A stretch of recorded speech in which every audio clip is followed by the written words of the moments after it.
Hello everyone, I am Adlin Shaira and I will brief through what our slide is all about. Our presentation is titled Macroeconomic Analysis of the United States, which is Impact on Economic Choices and Outcomes. In this presentation, we will focus on United States, one of the largest and most influential economy. The United States plays a major role in global trade, finance and economic stability, making it an important country to study in microeconomics. Macroeconomic factors such as economic growth, inflation, unemployment, and government policies strongly influence the decision made by individuals, businesses, and policymakers. By analyzing these factors, we can better understand how economic conditions shape spending, investment, and overall economic outcomes in this country. This topic is very important because it helps us to see how macroeconomic changes in the United States not only affects its own economy but also have significant impacts on the global economy. Understanding these relationships allow us to make more information, economic decision and entrepreneurship. Hi guys, this is Anisha and I'll be explaining about the three macroeconomics challenges faced by USA. So let's look into the first challenge. This is about trade policy, volatility and tariff escalation. So we are currently witnessing a historic shift in global commerce. Average effective tariff rates have surged up to 15%, a level not seen since the end of World War II. This isn't just a corporate headache. This is an inflationary driver. Roughly up to 15% of these tariffs costs are being passed directly to you, the consumer. To defend their bottom lines, companies are getting creative. Some are implementing direct price hikes of over 4%, while others are utilizing shrinkflation, reducing prices of the sizes while keeping price the same. We're also seeing a massive supply chain realignment. Major players like Stanley Black and Decker are aggressively de-risking by shifting the production out of China and into regions like Vietnam to escape these high tariff zones. Alright guys, so let's look into the second challenge, which is about monetary policy and capital discipline.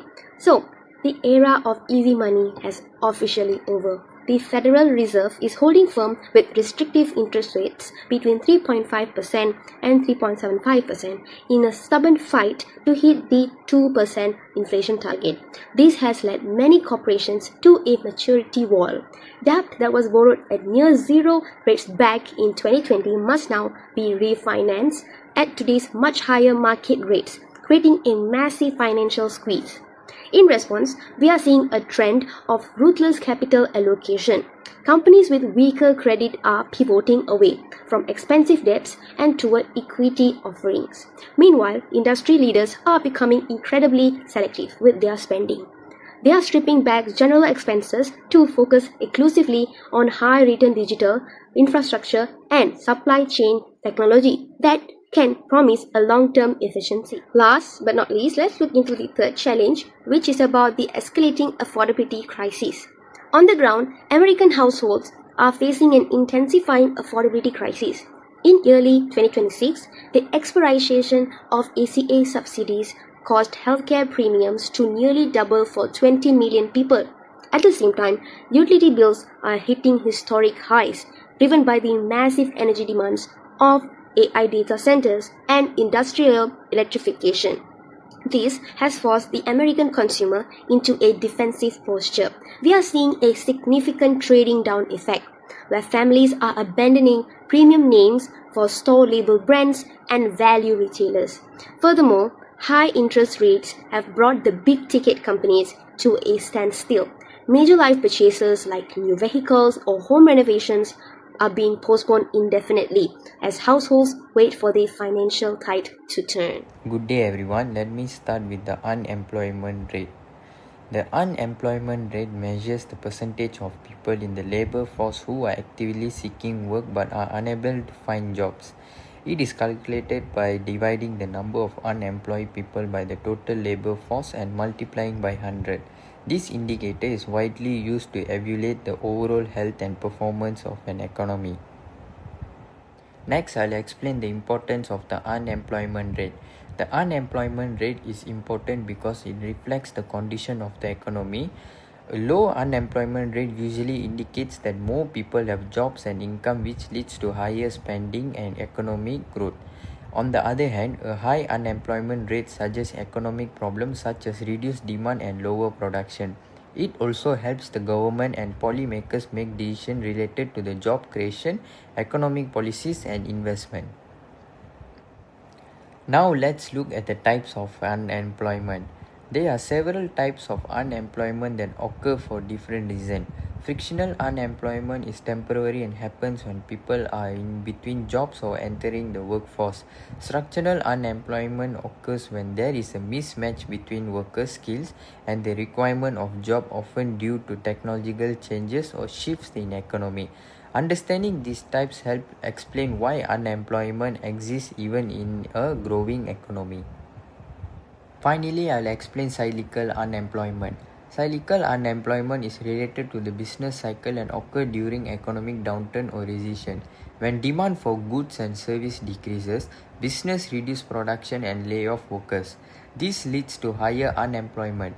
However, when the economy recovers and demand increases, business start hiring again and cyclical unemployment decreases. That's all from me. Thank you. Good day everyone. Today I'm going to talk about inflation. Inflation refers to the general increase in prices over time. When inflation rises, the purchasing power of money decreases, meaning people can buy fewer goods and services with the same amount of money. Inflation is commonly measured using the Consumer Price Index or CPI, which tracks changes in prices of everyday goods and services. In the United States, inflation is closely monitored by policymakers because it has a significant impact on economy. Controlling inflation is important to ensure economic stability and maintain the standard of living. Inflation can occur due to several key factors. First, demand pull inflation happens when demand for goods and services is higher than supply. This causes prices to rise because there are not enough products to meet consumer demand. Second, cost push inflation occurs when the cost of production increases, such as higher wages or more expensive raw materials. Businesses then raise prices to maintain their profit. Lastly, monetary factors also contribute to inflation. When there is an increase in the money supply, people have more money to spend, which can lead to higher demand and rising prices.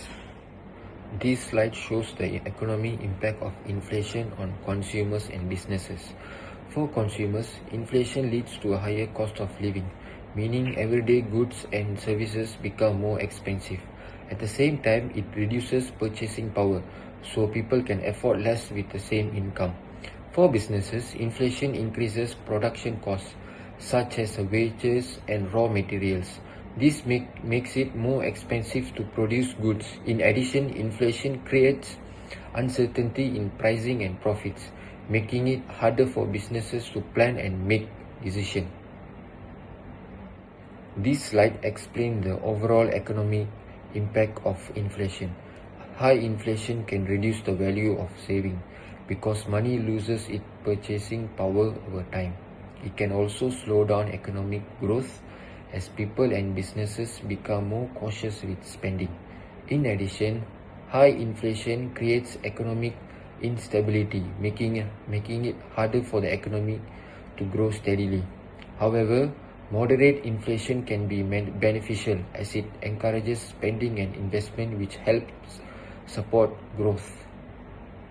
This chart shows the inflation rate trend in United States from 2024 to 2026. We can see that inflation was around 2.9% in 2024, then slightly decreased to about 2.7% in 2025 and further declined to approximately 2.4% in 2026. This indicates that inflation is gradually decreasing over time, showing an improvement in price stability. However, inflation is still slightly above the ideal target level of around 2%, so it remains an important focus for policymakers. Thank you. My name is Alina Atira and I'll present the summarization of the assignment. Here are the key challenges that are faced by United States of America. The first one is trade policy volatility, which explains that high trade increases the cost. Because of it, businesses had to adjust the prices and supply chains so that they also profit from it. The second one is monetary policy, which means high interest rates.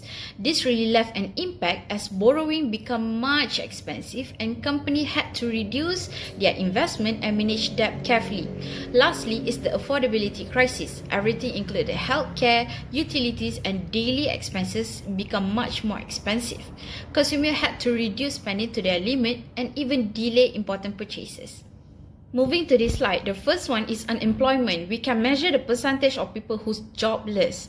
And unemployment can indicate the overall economic performances. It is divided into three types: frictional, which is short-term surge; structural, the person's skill mismatch the job; and the third one, cyclical, happens when economy took a downturn. The second one is inflation. In general, inflation means increases in prices over time. Inflation also impacts consumer as it can reducing the purchasing power. The causes of inflation are mostly demand pull, high demand but low supply, cost push, higher production costs, and increases in money supply. These two conditions also affect saving and investment decisions and may lead to overall economic instability. In conclusion, macroeconomic factors strongly influence economic choices and outcome by shaping living standard, business decisions, and even job opportunities. These factors play a crucial role in determining the overall direction of the economy and are essential for achieving sustainable long-term economic growth. That's all from me. Thank you. Hi everyone, my name is Jihan Natasha binti Jasman. I'm from Group 1. So for the conclusion, the macroeconomic factors in the USA greatly affect the country's economic choices and outcomes. Inflation increases the cost of living and reduces consumer spending. High interest rates make borrowing and investment more expensive for both individuals and businesses. At the same time, unemployment and GDP growth influence job opportunities and income levels. Overall, these factors play an important role in shaping the USA economic stability and long-term growth. Thank you.